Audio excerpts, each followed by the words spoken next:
Hi everyone, today we're going to talk about the whole book approach when it comes to reading picture books. The whole book approach is a means of reading with children instead of reading to children. It is a storytelling model that is centered around making the picture book an art form. And using the whole book approach, children actively participate in making meaning of the story you are reading. Children should not just listen to the book, but experience it. When you use the whole book approach, it is best to slow down when you read to give children to talk about what they see and hear. Doing so gives the children a better understanding of the story. Later in this video, I will use the books Hair Love and The Office, A Day at Dunder Mifflin Elementary, with the whole book approach so you can see an example of how to implement this yourself. One of the books we talk about today is entitled Hair Love. This book was written by Matthew A. Cherry and illustrated by Vashti Harrison. Hair Love was published by Kokila, an imprint of Penguin Random House, in 2019. Hair Love is based on the Academy Award-winning short film, also entitled Hair Love, which was written by the author of this book. A brief summary follows. Zuri's hair lets her be her. It coils and kinks to perfectly match a princess tiara or a superhero cape. But an extra special day calls for an extra special style. Comb in hand, Daddy steps in to help Zuri find the perfect fit. The other book we will talk about today is entitled The Office, A Day at Dunder Mifflin Elementary. This book was written by Rob Perlman and illustrated by Melanie Demmer. The Office, A Day at Dunder Mifflin Elementary was published by Little, Brown & Company, a division of the Hachette Book Group, in 2020. This book is based on the multiple-time award-winning television show, also entitled The Office. A brief summary of the book follows. Michael Scott is a new line leader at Dunder Mifflin Elementary. It's a very big job, but Michael is sure he can do it. There's just one problem. Michael doesn't know how to lead the line. There are 6 different aspects when using the whole book approach. The first is trim size and orientation. The second, jackets and covers. The third, end papers. The fourth, front matter. The fifth, typography. And the final 6th one, page design. I will go through each aspect, give a brief description of what it is, and show you how you can apply it using 2 different children's books when reading with your students. Trim size and orientation refers to the design of the book. The trim size refers to the physical dimensions, or how tall and wide the book is. The trim size can vary dramatically from book to book. The orientation refers to the layout and shape of the book.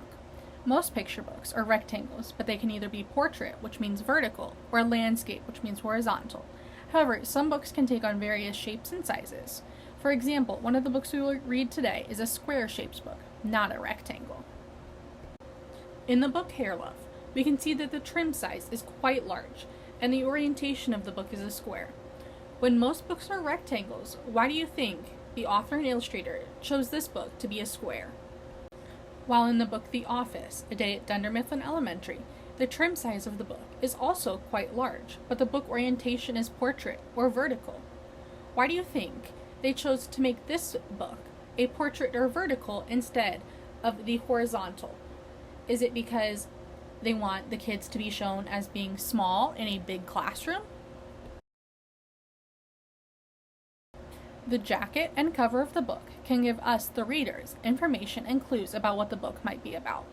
The jacket is the removable sleeve that is on most hardcover books, while the cover of the book is not removable. Most of the time, the art on the jacket and the cover are the same, but you will see that is not always true with one of our examples. You can use the art on the jacket and the cover of a book to make predictions and pose questions about the book. A book can have dual image art by having one picture on the front of the jacket and another picture on the back of the jacket.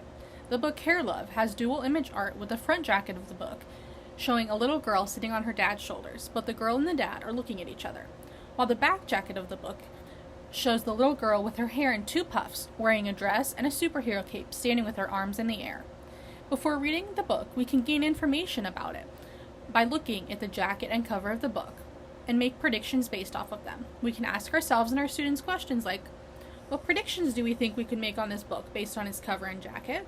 And why do you think the little girl is seen with 2 different hairstyles on the jacket? A book can also have a wraparound jacket, with one picture taking up both the front and back of the book, going over the spine. The book The Office, A Day at Dunder Mifflin Elementary, has a wraparound design. The same picture extends from the front of the jacket, across the spine, and to the back of the jacket. With this book, we could ask our students questions like, why do you think this book has a wraparound design? Could it be because the classroom is a big place, and because this book takes place in a classroom, a wraparound jacket makes sense? A unique thing about some books is that the book jacket and book cover can be different. In this book, that is true. The cover of the book itself looks different from the book jacket. We're not done quite yet. On to the end papers. The end papers of a book are the pages that are glued to the inside boards of a book cover. Often, the end papers will give us, the reader, clues about the story and the artwork that will be inside of the book. The end papers in Hair Love are a solid magenta color. Although this end paper does not seem to tell us much about the story, as it is only one solid color, maybe we can still find clues about the story. Does the color magenta mean something important to the little girl? Is magenta her favorite color? The end papers in The Office, A Day at Dunder Mifflin Elementary, are filled with images of trophies, coffee cups, cats, beets, money, teapots, paper clips. Looking at this end paper, we can make observations and predictions about the story. What clue do these images tell us about the story? Will these things have an important role to play in the story? The front matter of a book is everything between the end pages and page 1, where the story begins. Oftentimes, these pages are skipped over. When you take time to take a closer look at these, you can see even more important details about the story. Let's first take a look at the front matter in the book Hair Love. In Hair Love, there are 2 spreads of front matter. The first spread is a preview. On the left page, we see the same solid color that is on the end papers, and on the right page, we see the title of the book with a picture of the little girl brushing a cat's hair. We can ask our students, what do you think this picture might tell us about the story? And on the second spread, the left page is the copyright and dedication page. And on the right page, we see the little girl looking into a vanity mirror, touching her hair, with the title of the book shown above. Now, let's take a look at the front matter in The Office, A Day at Dunder Mifflin Elementary. This book also has 2 spreads of front matter. The first spread, on the left side, is a copyright and dedication page, and on the right side is a version of the cover page. Now, if you remember, this is a special book because its book jacket is different than the cover of the book. Now, if you remember the cover of the book, and you remember looking at here, you might see a few differences. There are a few people missing on this page than there are in the cover of the book. Because of this, we might ask our students why we think there are fewer characters on this title page than there were on the cover. On the second spread of front matter, on the left side, there is an I Spy page with different things the reader can look for throughout the book, and on the right side is another title page. Now on to typography. Typography is the arrangement and design of the words on a page. Typography also takes into account the way the words are presented on the page. Take, for example, the word size, placement, typeface, or character and shape of the words. While at first glance, one might assume that there is no typography in the book Hair Love, but upon closer examination, you can see that there is, in fact, typography used in this book.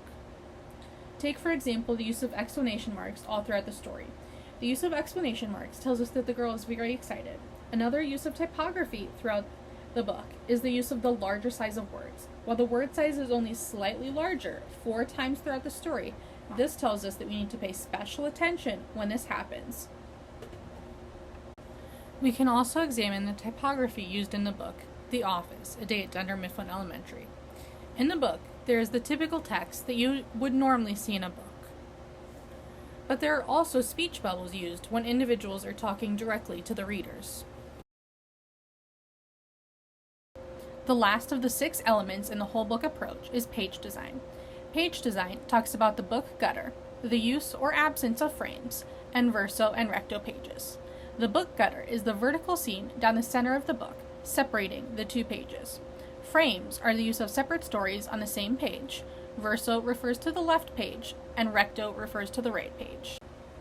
There is one main example of page design in the book Hair Love. 1/3 of the spreads are double page spreads, which means that the same picture crosses the gutter. While in the book The Office, A Day at Dunder Mifflin Elementary, we see many different uses of page design. There are 6 double page spreads, 3 spreads that use frames where multiple things are happening on the same page, and 6 spreads that are the typical picture book format that you would see. Alright everyone, that's it. Those were the 6 different aspects of the whole book approach, using examples with the books Hair Love and The Office, a day at Dunder Mifflin Elementary. I hope you learned a lot about the whole book approach and how to begin implementing using the whole book approach with your students. Enjoy your reading!